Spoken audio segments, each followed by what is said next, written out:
We have been discussing radiation from moving charges, and we have derived expressions for radiation coming out of point dipole, both electric and magnetic, and also from an antenna.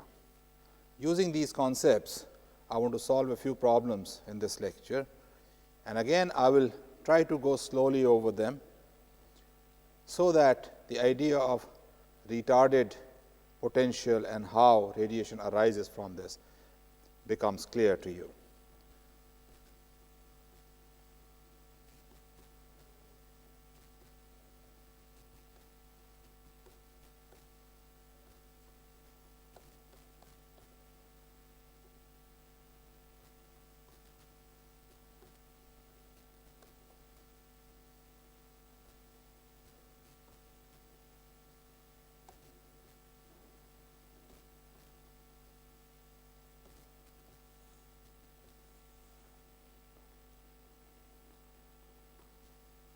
Problem 1.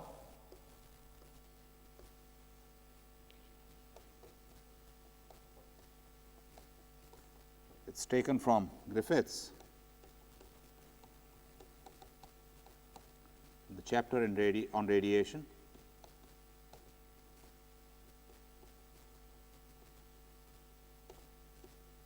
.12. The problem says a particle of mass m and charge q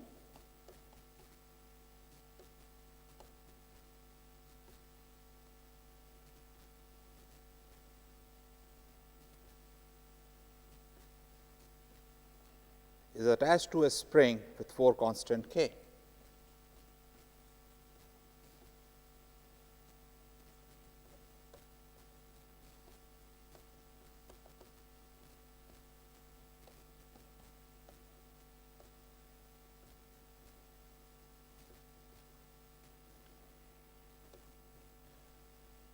It is hanging from a ceiling.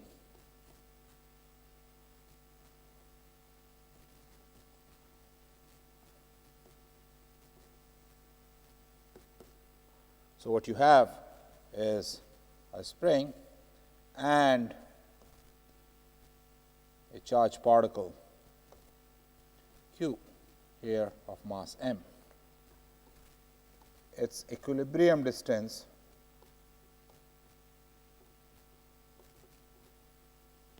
is h above the floor.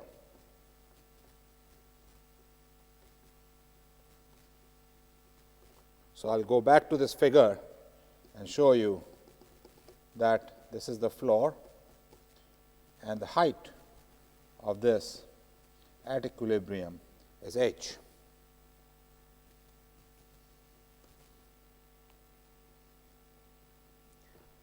It is pulled down a distance d below the equilibrium and released at time t equals 0.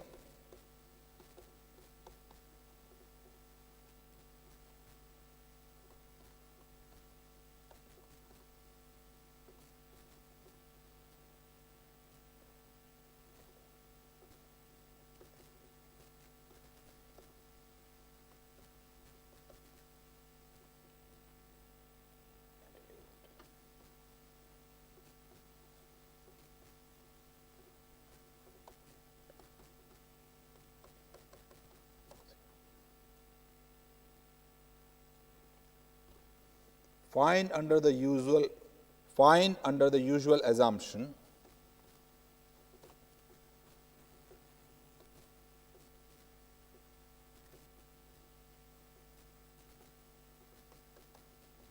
and what are the assumptions?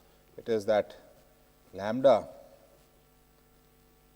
is much greater than d, but lambda is much smaller than h. So, what you have is h much greater than lambda, much greater than d. So, we want to find the intensity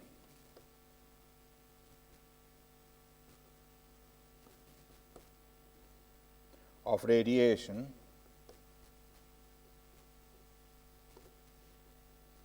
hitting the floor as a function of distance r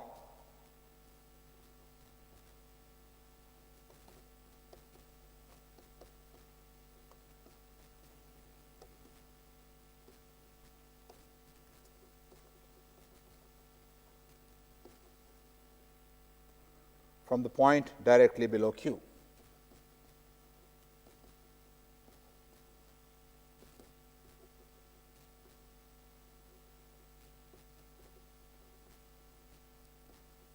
So, let me go back to the figure on the left side again, and you have the circle of radius r, and I want to find the intensity in this region as a function of r.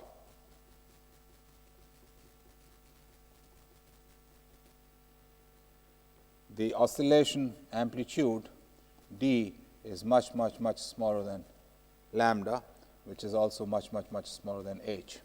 And therefore, these distances shown here are those corresponding to radiation zone.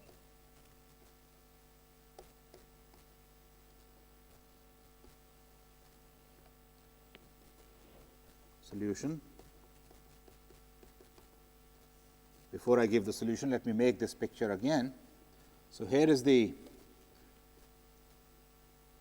spring hanging from the ceiling, and we have a charge q out here, which is at height h from the floor, and it is oscillating back and forth with amplitude d. This should be written as 2d, and we want to find the intensity at distance r from the point below the charge. Distances given are that h is much greater than lambda, which is much greater than the amplitude d, and that means two things. Number one, I am in radiation zone, and two, I can make point dipole approximation.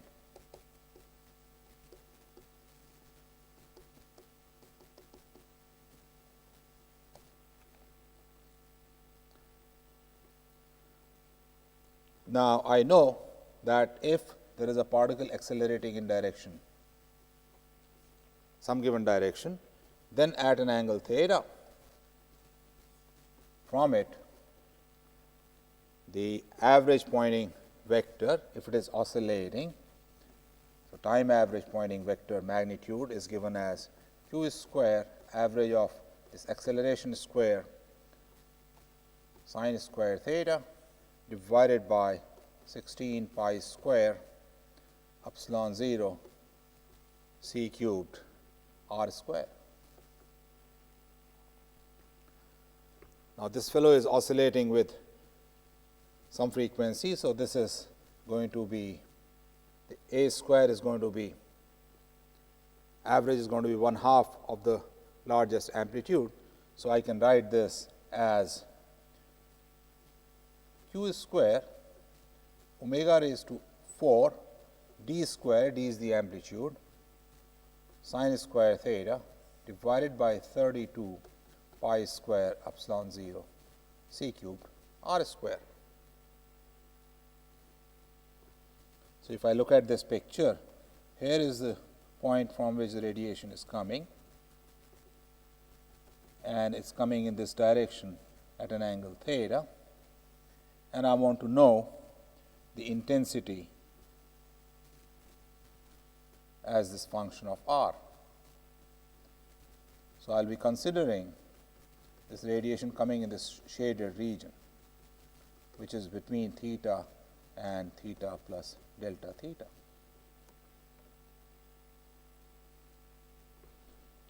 Let us say this entire area here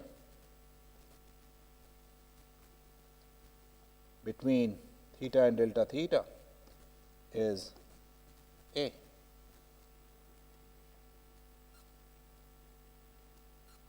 Then the solid angle that is being made because of this area would be corresponding to this area projection perpendicular to the direction. Now, S is power per unit area, and this area is perpendicular to the direction of propagation. So, the area into which this power is going is A cosine theta, which is nothing but the projection of A perpendicular to R unit vector from the source to the point of interest. And therefore, the power coming out is going to be q square omega raised to 4 d square over 32 pi square epsilon 0 c cubed r square times A cosine of theta, and there is a sine square theta already. So, again making this picture,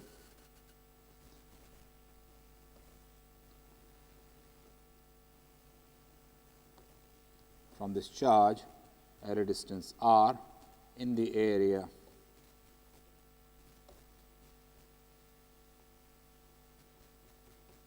A, we have the power or energy per unit area per unit time coming out to be q square omega raised to 4 d square sine square theta cosine theta times the area divided by 32 pi square epsilon 0 c cubed r square. This is r. So, you are given r to be square root of h square plus r square, and similarly sine theta is r divided by the square root of h square plus r square. Cosine theta is h divided by square root of h square plus r square. So, the intensity on the floor is going to be this power expression for which I have written above divided by the area. Now, notice this is the area on the floor.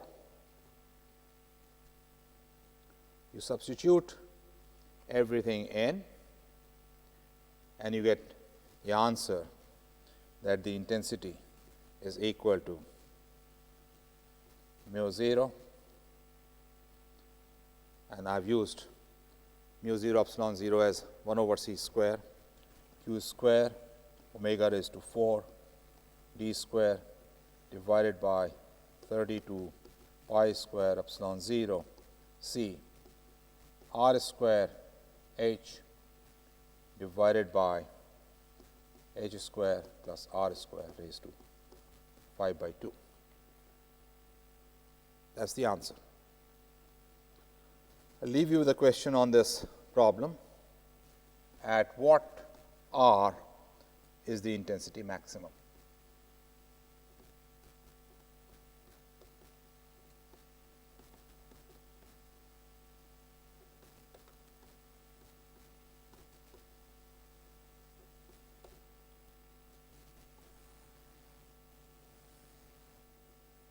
Problem number 2. This is based on a previous lecture.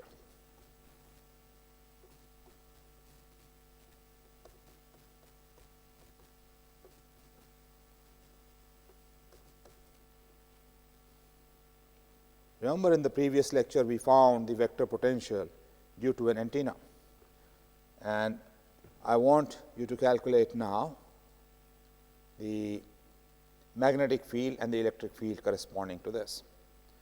So, the problem is from the vector potential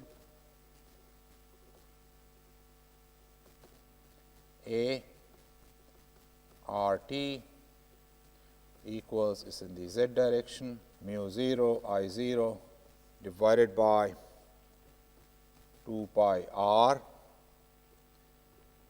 e raised to minus I omega t minus r over c times cosine k d cos theta minus cosine k d divided by k sin square theta obtain the corresponding magnetic field, electric field and the power.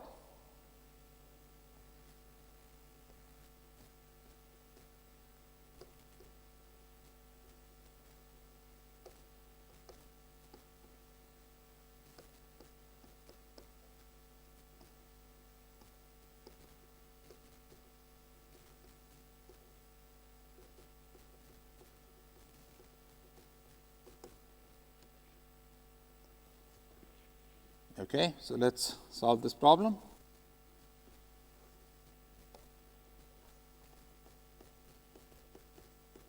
First of all, you realize that this is the vector potential corresponding to an antenna which is being fed this current I 0 sin k d minus mod z in the z direction e raised to minus I omega t, where half the length of the antenna is d. You are given that the vector potential A r t is equal to mu naught I naught over 2 pi r e raised to minus I omega t minus r over c. It is in the z direction times cosine k d cos theta minus cosine k d divided by k sin square theta. Now, if I want to find the radiation field, I will calculate B radiation, which is equal to curl of A, and since I am talking about radiation field, I will take B radiation only those terms which are proportional to 1 over r, and B radiation is going to be perpendicular to r unit vector. Why? Because when I have this antenna, if I am looking at some direction r unit vector at an angle theta from the antenna, which is in the z direction, the B field and E field have to be perpendicular to the propagation direction, and their dependence has to be 1 over r. That is how we get radiation all over the place. So, this is well known. So, now I want to calculate curl of A. A is in z direction, so I can rewrite this A in terms of spherical polar coordinates as z r and t mu naught I naught over 2 pi r e raised to minus I omega t minus r over c times that factor cosine of k d cos theta minus cosine of k d divided by k sin square theta, and z unit vector I am going to cut and write this as follows using spherical polar coordinates, and this is r cosine of theta minus theta sin of theta. So, A has components in r direction and phi direction and theta direction. So, A has component in r direction and theta direction. So, I can write A r t is some r component in r direction plus a theta component in theta direction. Now, if you look at the expression for curl of A in spherical polar coordinates, the only term that is proportional to 1 over r and is perpendicular to r unit vector is going to be in phi direction, and it is going to be given as partial A theta over partial r in phi direction. All the other terms are either 1 over r square or are in direction parallel to r. So, this is the only term that I need to calculate radiation B, and I already know what A theta is.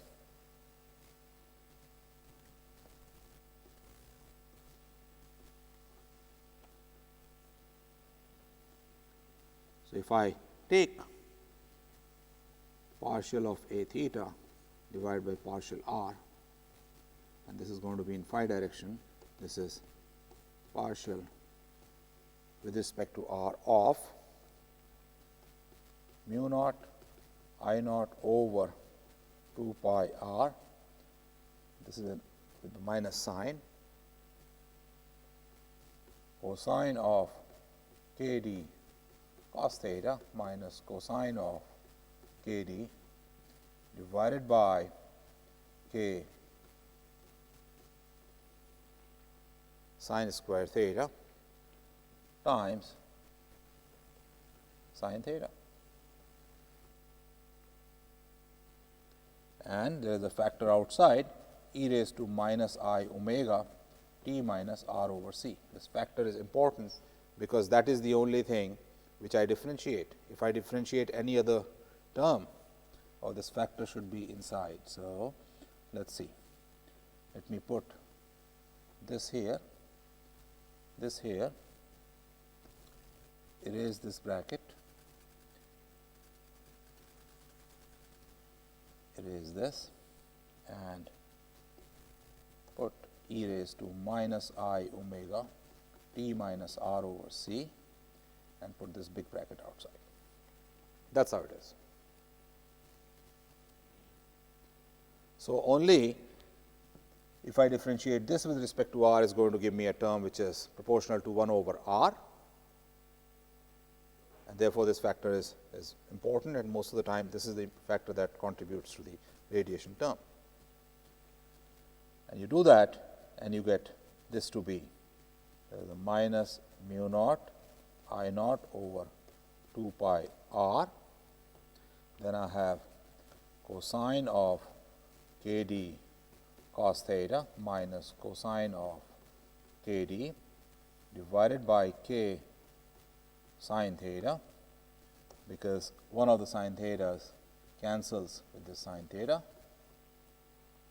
Then I differentiate this e raised to I term, and I get minus I omega over c e raised to minus I omega t minus r over c, and this is in the phi direction. So, I have gotten my B, and omega over c is k. So, even this term omega over c and k will cancel, and therefore, you get B radiation to be equal to minus I mu naught I naught divided by, this minus will not be there, this is a plus. So, minus I mu naught I naught divided by 2 pi r cosine of k d cos theta minus cosine of k d divided by sin theta in the phi direction times that propagation term minus I omega t minus r over c.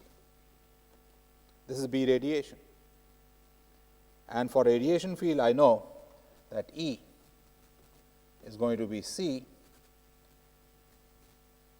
times B E radiation cross R. This is not a cross term, a cross product. This is not a cross product. So, this is going to come out to be minus I mu naught I naught C divided by 2 pi r cosine k d cos theta minus cosine of k d divided by sin theta in the phi cross r is theta direction. This is going to be in the theta direction. So, what is happening is, here is this antenna, which I am going to make very small now, and I am looking at a distance r at an angle theta. I have E field, which is in the theta direction oscillating back and forth, and I have B field, which is oscillating in the phi direction, and this whole thing propagates in this direction. And once you know E and B, then you can calculate the power.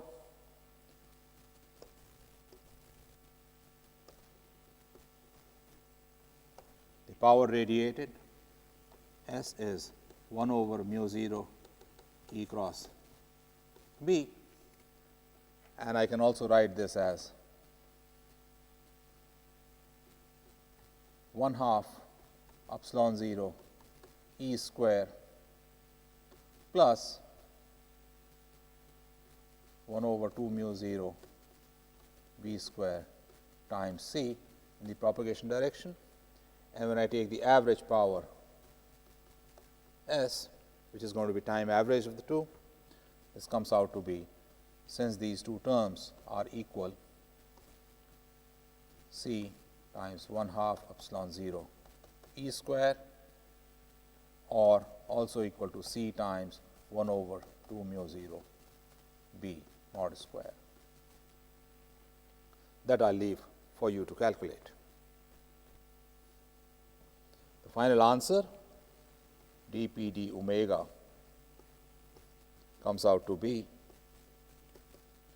mu naught I naught square C divided by 8 pi square cosine of k d cos theta minus cosine of k d divided by sin theta square. And that is the answer.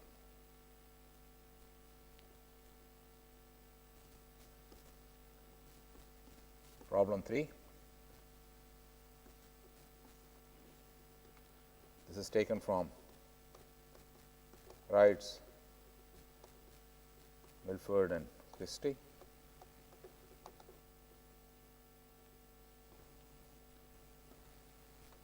Calculate the total power radiated by an antenna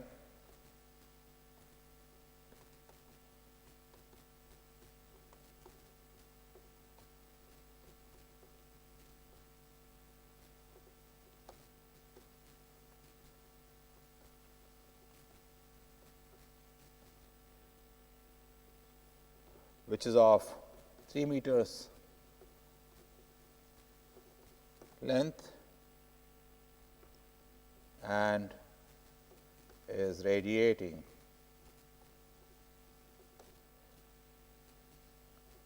at a frequency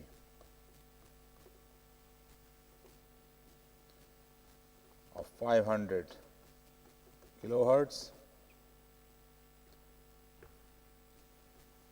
with the peak current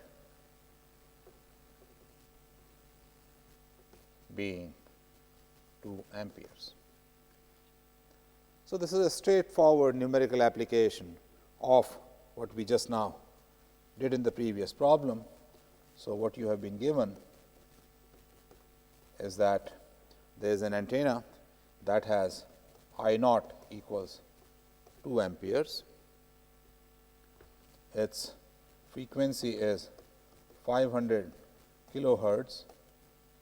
Therefore, k, which is 2 pi over lambda, which is 2 pi nu over c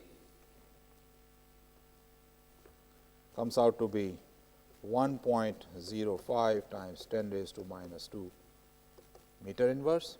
So, we know k also. D is given to be 3 by 2, which is 1.5 meters. So, I can plug in everything and get my answer. However, I can simplify this problem quite a bit because of the numbers that are involved. We have k equals 1.05 times 10 raised to minus 2 meters and d equals 1.5 meters, which gives me k d to be equal to 1.575 times 10 raised to minus 2,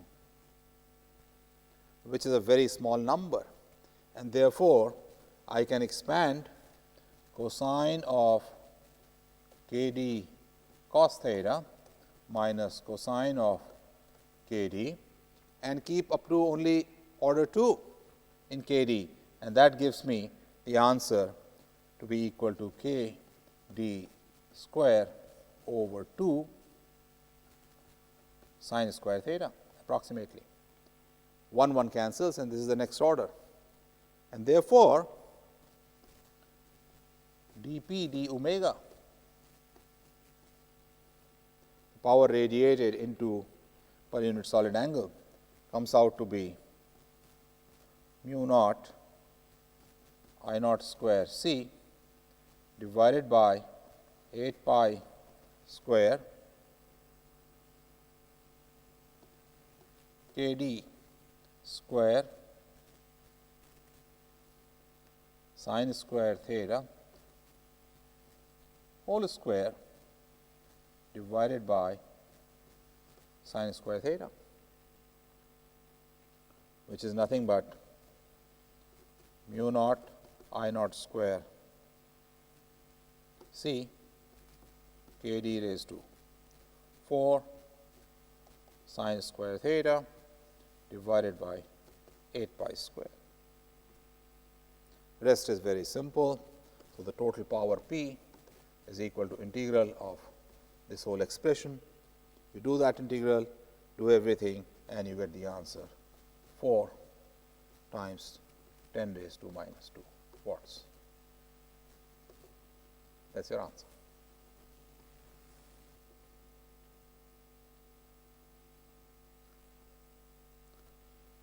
Let us do the next problem.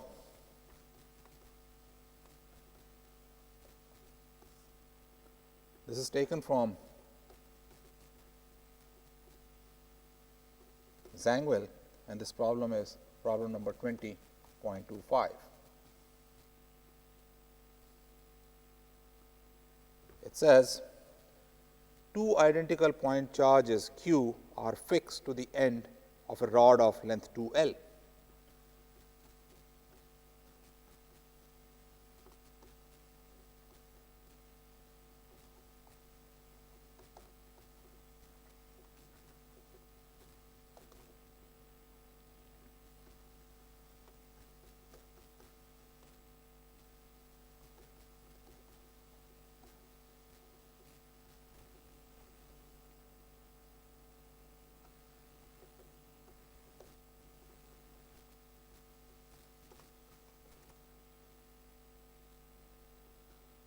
The rod rotates with constant angular speed omega by 2 in the xy plane.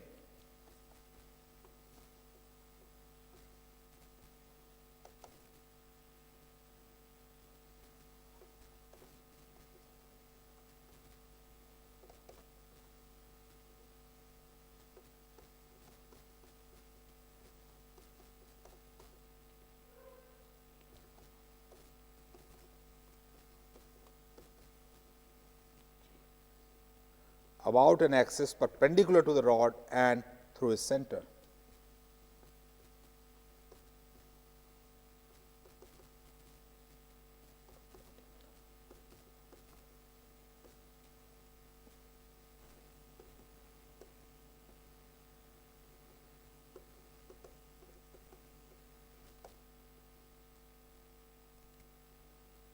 Question is, 1, is there a dipole moment?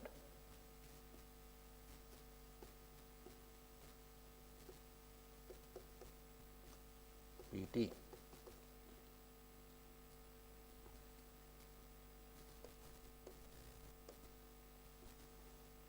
Question 2 is there a dipole moment Mt?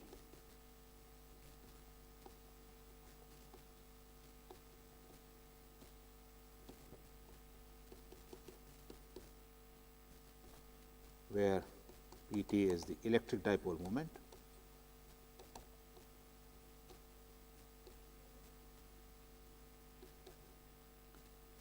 and Mt is the magnetic dipole moment.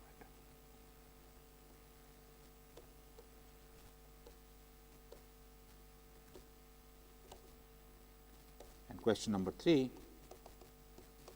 is calculate the total power radiated by the rotor.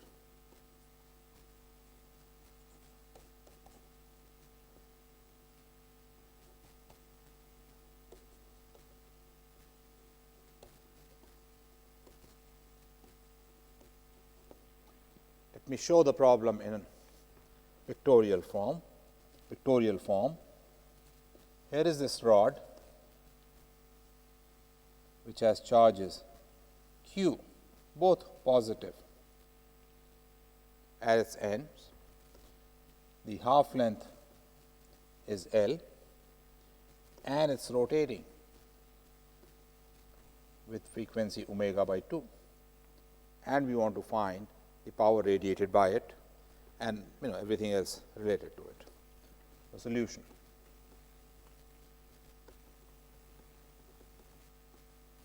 I can straight away go and use the formulas derived, but I am going to go step by step so that you see how retarded potentials are dealt with and what kind of expansions do we do when we deal with retarded potentials.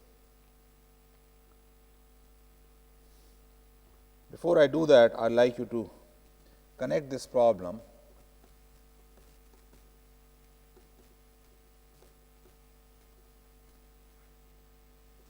with problem 3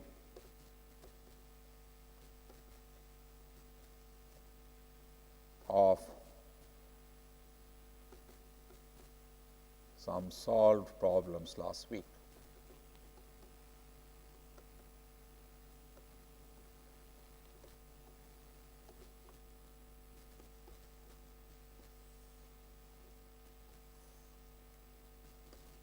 To be general, what I am going to do is take one charge to be Q1, the other charge to be Q2, and we are going to work again in non-relativistic regime.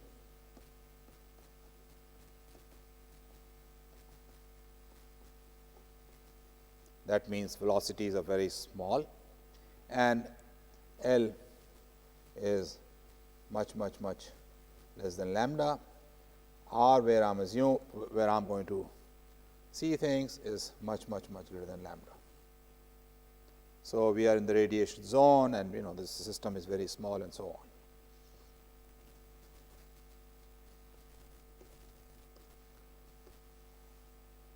So, let us see what do we have. We have this rod rotating in the xy plane.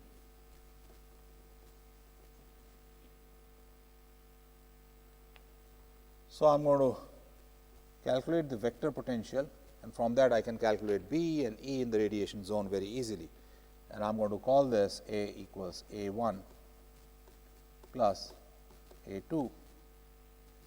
These charges are Q1 and Q2, where A1 is vector potential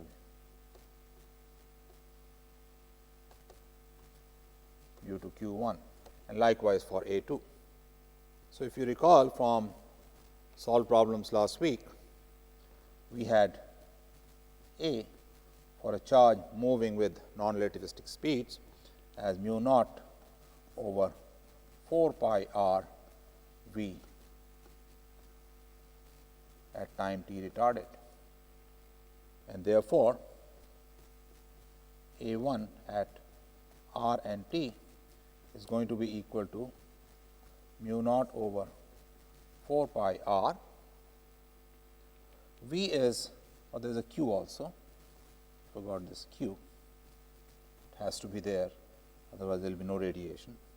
V is L omega by 2 in the phi direction,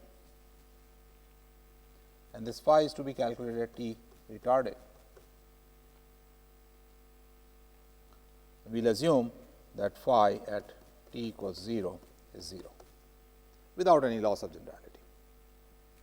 Here t retarded is going to be equal to t minus modulus of r, and the charge is at a distance L at vector s over c. S vector is at some angle phi prime, and r is at some distance r, theta and phi.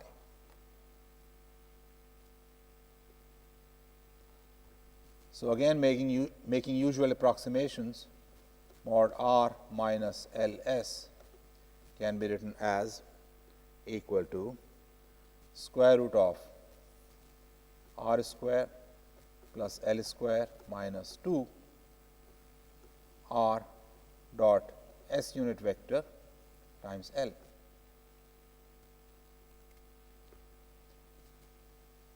Ignoring the second order terms, this will come out to be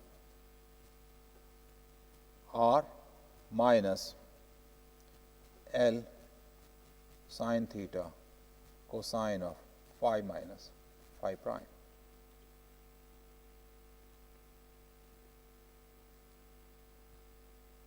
This is for charge 1, and since things are moving small, we are going to stop at the first approximation. So, I can take phi prime to be roughly equal to omega by 2 t minus r over c. You can go in cycles and see that this really is it. So, your t retarded is equal to t minus 1 over c r minus L sin theta cosine of phi minus phi prime. And now, you see that if I add higher order to phi prime, you get a higher order term in 1 over c. So, I stop at this omega by 2 t minus r by c. So, I can approximately write this as t minus r over c plus L over c sin theta cosine of phi minus phi prime. Phi prime, we understand what we are going to take it as. This is what it is, encircling this in red. I can write A 1 as mu naught over 4 pi r is a q omega L by 2, and this phi being calculated at t minus r over c plus L over c sin theta cosine of phi minus phi prime. This is the term that we always expand and give, which gives rise to the radiation. So, I am going to write this as equal to mu naught over 4 pi r. Let me put this q omega L and 2 together as a constant, and this was q 1, and inside I am going to write expanding phi at t minus r over c plus phi unit vector dot at t minus r over c times sin theta L over C cosine of phi minus phi prime. Now, recall from your basic mechanics that phi unit vector dot is nothing but minus the angular speed, which is omega by 2 in the s direction.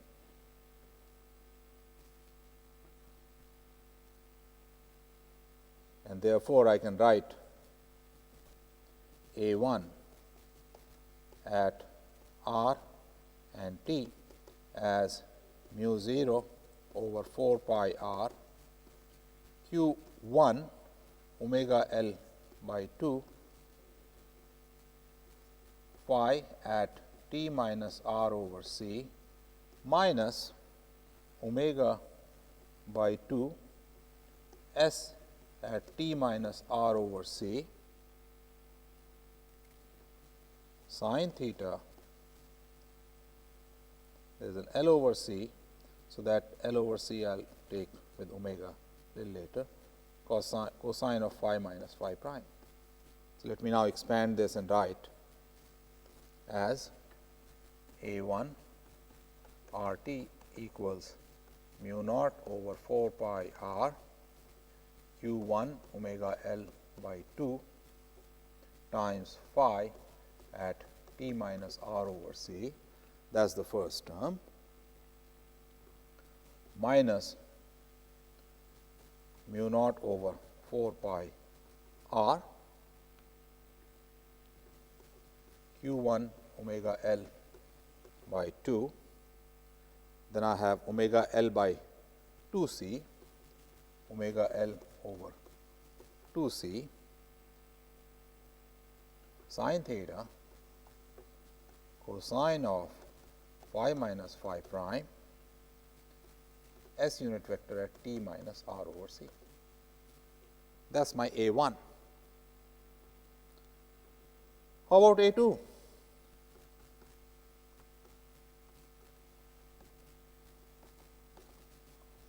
From this, I should be very easily be writing A 2, because after all what has happened is,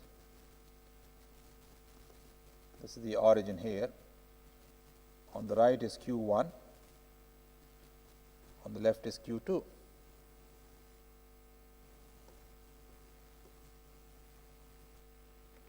And this distance is r. The distance from q 1 is less by this much distance, which is nothing but L cosine of phi minus phi prime, and the other distance is going to be larger by that much, L cosine of phi minus phi prime. So, that is very easy to understand. So, the retarded time is going to be different for the two charges. So, if you work it out,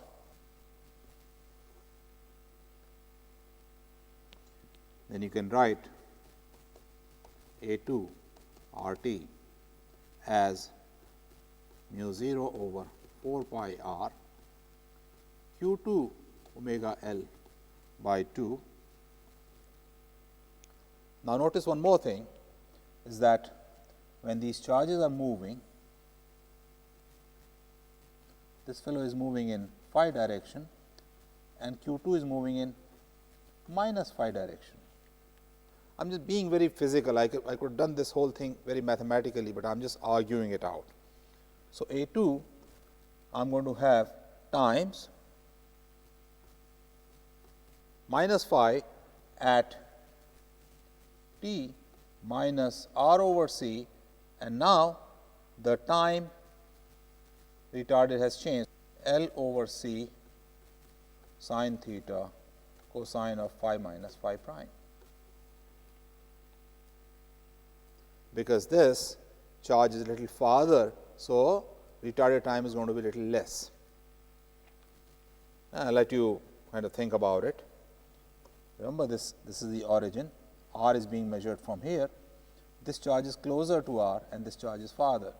So, T retarded is a little less, and therefore, I can write this again after expanding as A 2 R T equal to minus mu naught over 4 pi r q 2 omega L by 2 phi at T minus r over c, and then again you expand phi and take the how phi dot changes and what direction change is going to be, and this is going to come out to be minus mu naught over 4 pi r q 2 omega L by 2 omega L by 2 c sin theta times cosine phi minus phi prime s at T minus r over c. So, I have found both A 1 and A 2. Now, I would like you to recall here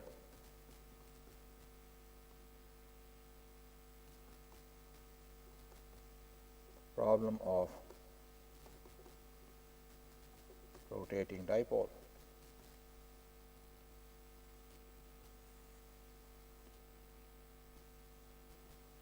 If q 1 is equal to q and q 2 equals minus q, then this rotating rod forms a dipole. And if I take A equals A 1 plus A 2, the first term survives. Then this term comes out to be equal to mu naught over 4 pi r q omega L phi T minus r over c plus higher order in L by c, which I neglect, and this is the radiating dipole. This connects with this problem. However, in the current problem, I have q 1 equals q 2.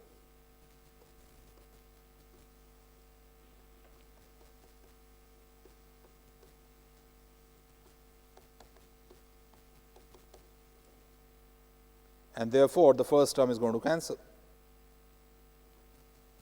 Recall, let me just write A 1 and A 2 again. A 1 R T is equal to mu naught over 4 pi r q 1 omega L by 2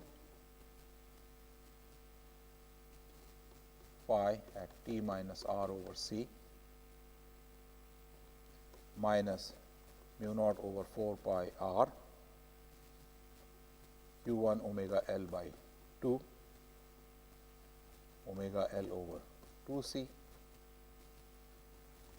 sin theta cosine phi minus phi prime s at T minus r over c, and A 2 R T is equal to mu naught over 4 pi r with a minus sign q 2 omega L over 2 phi T minus r over c minus mu naught over 4 pi r q 2 omega L over 2 omega L over 2 c sin theta cosine of phi minus phi prime s T minus r over c. So, when q 1 and q 2 are of opposite signs, the first term survives, which we have seen is the dipole electric dipole radiation. And now, I have q 1 equals q 2 equals q. So, the first term cancels, and therefore, I get A R T after adding the two terms as equal to mu naught over 4 pi r q omega L over 2 c sin theta cosine of phi minus phi prime S of t minus r over c. That is my A. If I write phi prime explicitly, this is going to be equal to mu naught over 4 pi r q omega L over 2 c cosine of phi minus omega t by 2 plus omega r by 2 c S unit vector t minus r over c. That is my A. And to find B, I need to do curl of A. Notice, however, that I have to do a little more manipulation, because this S is at t minus r by c, and I want to convert this into the current position of S. Let us do that next. I am going through all this detail, so you see how retarded time calculations are done. So, what I want to do next is write this S t minus r over c in terms of the current time position. So, remember, this is the circle and this charge S and everything refers to charge 1. This charge was at phi equals 0 at t equals 0. Then it came to some position here, which I will call S at t minus r over c, and then it moved a little further here, which is S at t. So, in this time, this fellow moved in this direction, phi direction, and because of the non-relativistic speeds, I can take this phi to be perpendicular to both S and S at t minus r by c and S at t, and I can write from the picture that S at t minus phi at t or t minus r by c, it does not matter, because I am going to neglect that higher order term, times this distance is going to be omega by 2 delta t times L is going to be equal to S at t minus r over c. Again, a very geometric picture.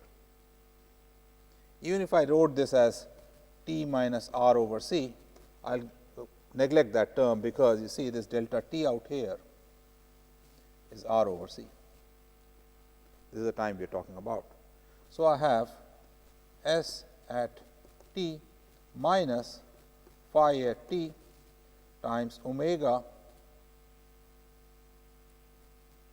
over 2 r over c L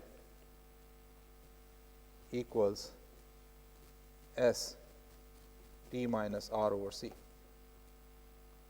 Little bit of mistake here. You see that dimensionally this and these are not matching. The mistake is that I should actually be writing vector S instead of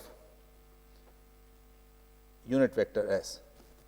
So, I am going to actually write L S unit vector at t minus phi unit vector at t omega r by 2 c times L is equal to L S unit vector at t minus r over c. That is the correct equation. Now, this L cancels from all around, and therefore, I get the expression for S unit vector at t minus r over c as S at t minus phi at t omega r over 2 c. and therefore, substituting this in the expression for A R t, I get minus mu naught over 4 pi r. I had q omega L times omega L over 2 c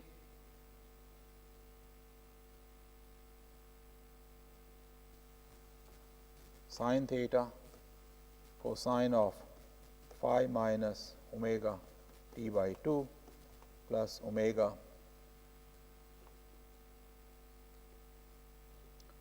r by 2 c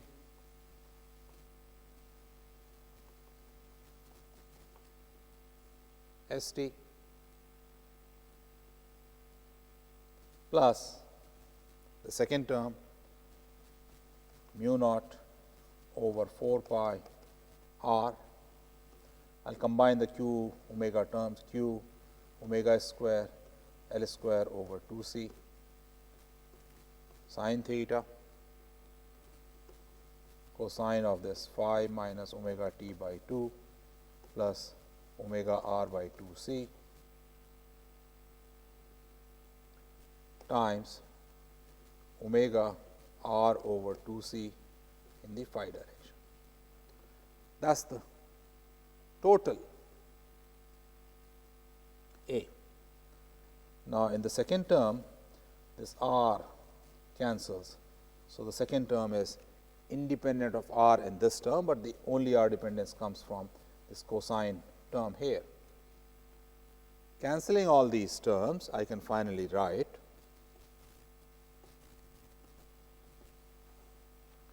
A r t equals minus mu naught over 4 pi r q omega square L square over 2 c sin theta cosine of phi minus omega t by 2 plus omega r by 2 c times the s unit vector at t, which I am going to split into r and theta components, and this becomes r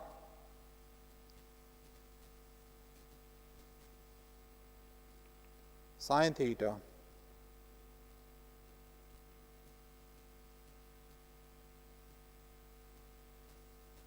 plus theta cosine of theta. I have used S equals r sin theta plus theta cosine of theta, so that I work only in terms of spherical polar coordinates, plus mu 0 over 4 pi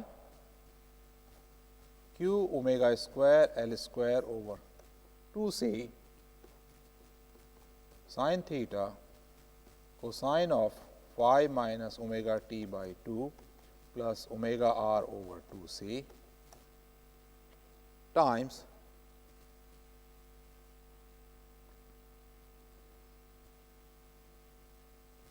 omega over 2 c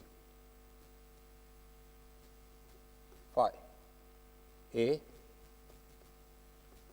which is A r in r direction plus A theta in theta direction plus A phi in phi direction. Again, if I want to calculate B radiation, which will be curl of A, I need to have B radiation proportional to 1 over r and B perpendicular to r unit vector.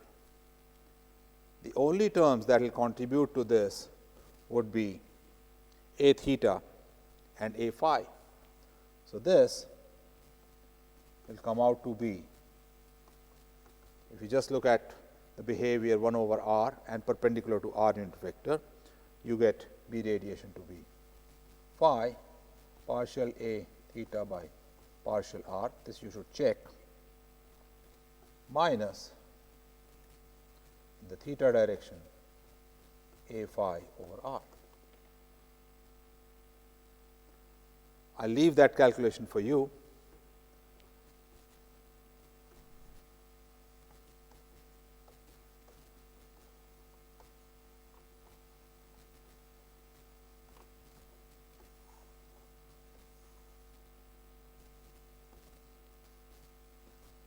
And once you do this calculation, you can also calculate E from here,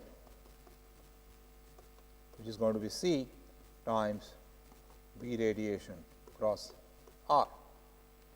So, we would have obtained all the fields due to this. And finally, you calculate the Poynting vector S, which is going to be 1 over 2 mu 0 mod B square in the R direction, which is same as 1/2 epsilon 0 mod E square in the R direction, or E cross B. And then you calculate this will be the time averaged 1 times C times C. So, you calculate this S average, which will come out to be then mu 0 over 4 pi q square omega raised to 6 L raised to 4 divided by 128 pi C cubed times 1 minus cosine raised to 4 theta. And from this you can also calculate the total power. All this calculations I will ask you to complete. I ask a question here, is this radiation due to empty or quadrupole movement or both?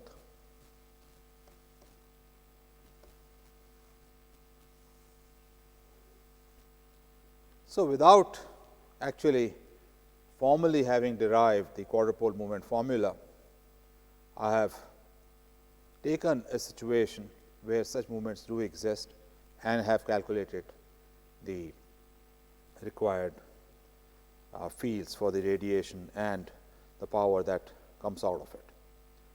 Hopefully, this has given you a good idea about how we go about doing calculations with retarded time.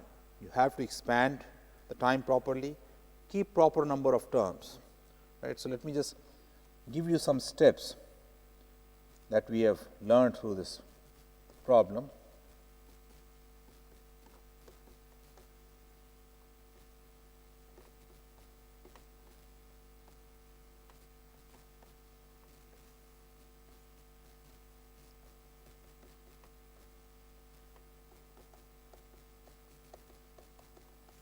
Expand T minus R prime by C up to appropriate order, and for that you have to do some practice. And 2, at the expansion to proper or appropriate order, then you can take the time to be equal to, should be calculated retarded, but you can then take this to be T minus R over C plus if higher orders are needed. So, you have to practice this and then you get all your answers. Let me conclude this lecture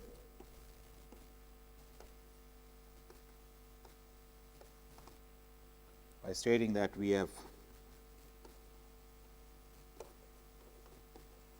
solved a variety of problems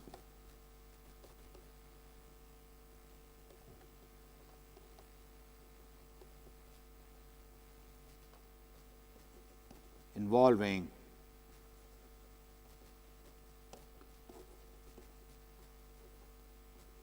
localized time dependent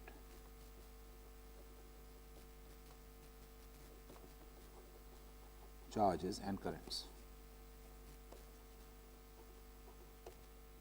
And through this, we've also learned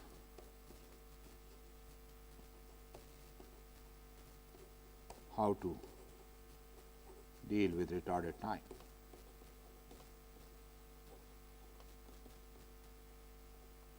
Up to appropriate order.